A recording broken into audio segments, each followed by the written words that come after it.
Buenos días, mi nombre es Marbella Ruiz, soy estudiante de primer año de Derecho, sección 2. Voy a hacer una breve exposición sobre las etapas del Imperio Romano. La primera etapa del Imperio Romano es la etapa de la monarquía. Esta etapa inicia en el año 753 a.C. hasta la caída del último rey, Tarquinio el Soberbio, que fue el séptimo y último rey de Roma. Durante la monarquía romana gobernaron 7 reyes. Pasó a ser de una aldea a una ciudad organizada. Rómulo fue el primer rey de Roma y fue su fundador. Estableció las bases de la ciudad y del Senado. Roma fue consecuencia de la fusión entre reyes y pobladores de diversas razas. Estas razas eran tribus, que inicialmente fueron 3, que eran los rammenses, que eran los latinos, los titienses, que eran los sabios, y los luceres, que eran los etruscos. Estas tribus eran divisiones de los ciudadanos para organizarse socialmente, organizar el ejército y el voto. A su vez, estas tribus estaban divididas en curias para organizar la parte política, la parte económica y la parte religiosa. Las curias a su vez estaban divididas en gens, que eran agrupaciones de familias romanas. La organización social estaba compuesta por los patricios, los clientes y los plebeyos, donde los patricios integraban la clase privilegiada que gozaban de todos los derechos, considerados los padres de Roma.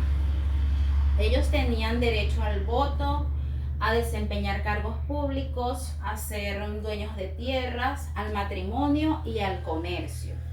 Los clientes, por su parte, eran grupos de extranjeros que ofrecían servicios a ciudadanos romanos a cambio de protección social.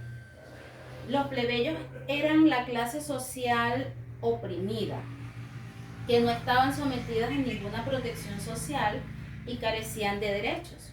Solo poseían el derecho al comercio. Políticamente estaban organizados por un rey, un senado, los comicios y los colegios sacerdotales. El rey era el jefe supremo, tenía el control absoluto del Estado para gobernar, dirigir los ejércitos y mediar con los dioses. El Senado eran grupos de ancianos que eran de origen real, ya que eran el cuerpo consultivo del rey. Por su parte, los comicios eran grupos de hombres libres que escuchaban proposiciones del rey y ratificaban la decisión mediante el voto. Los colegios sacerdotales eran 3.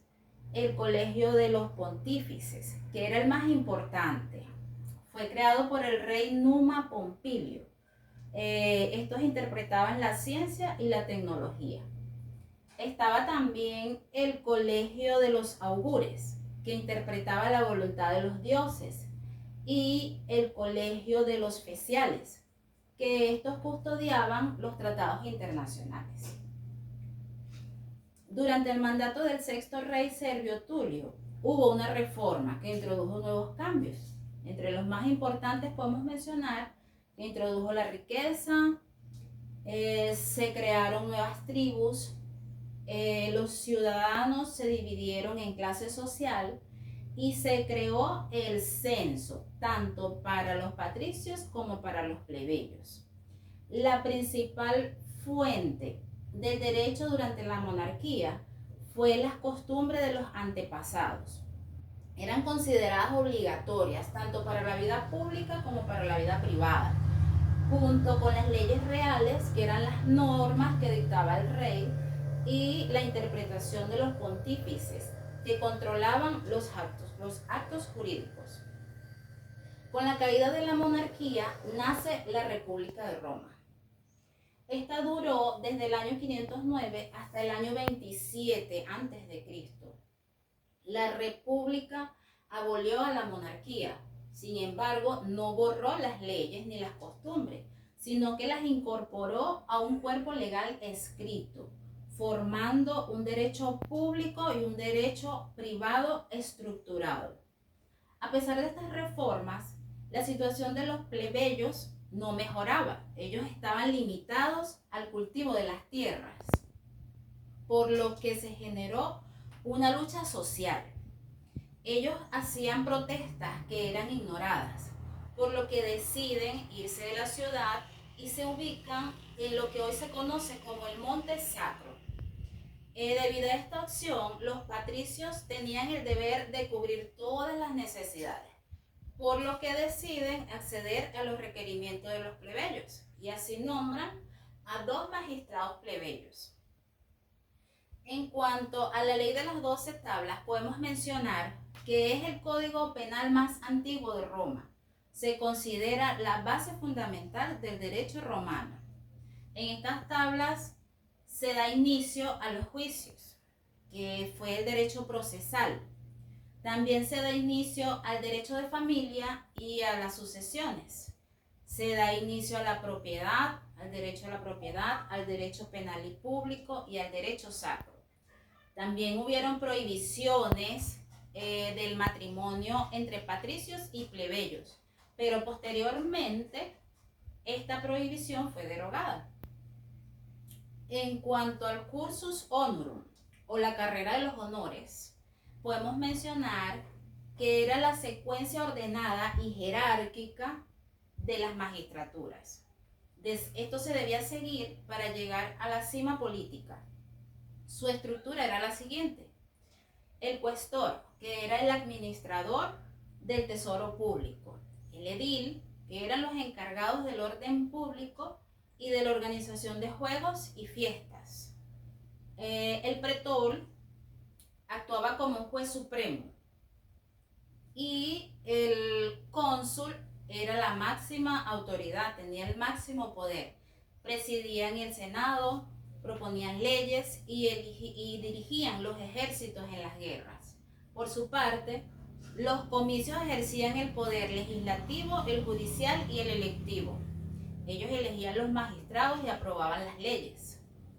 Las fuentes del derecho durante la República evolucionaron desde las costumbres tradicionales hacia normas escritas y la jurisprudencia. Durante el imperio, la organización política estaba compuesta por un príncipe y el senado, conformando de esta manera una diarquía. En la medida en que los poderes se iban concentrando hacia la figura del príncipe, iban desapareciendo las estructuras de la república. Los comicios fueron respetados durante el gobierno de Augusto, pero posteriormente sus sucesores hicieron desaparecer los comicios y las leyes y las sustituyeron por decretos del emperador y las constituciones imperiales. La organización económica del imperio se basaba en una agricultura extensa, por comercio marítimo, y dependían de la mano de obra esclava. En la reforma de Diocleciano se desconoce el Senado y nace una nueva forma de gobierno que estaba conformada por 4 personas. En la segunda reforma se regularon los precios de la mercancía y de las cosas, trayendo como consecuencia escasez, lo que dio origen al mercado negro. Durante la reforma constitucional de Constantino, se otorgó la libertad de culto, se oficializó el cristianismo como religión romana y se ordena la construcción de catedrales y basílicas en todo el territorio imperial. El emperador Justiniano ordenó la creación del Corpus Iuris Civilis, que es el cuerpo de derecho civil, unificando en este las leyes y la jurisprudencia. Se preservó el legado romano y se asentó las bases de los sistemas jurídicos modernos.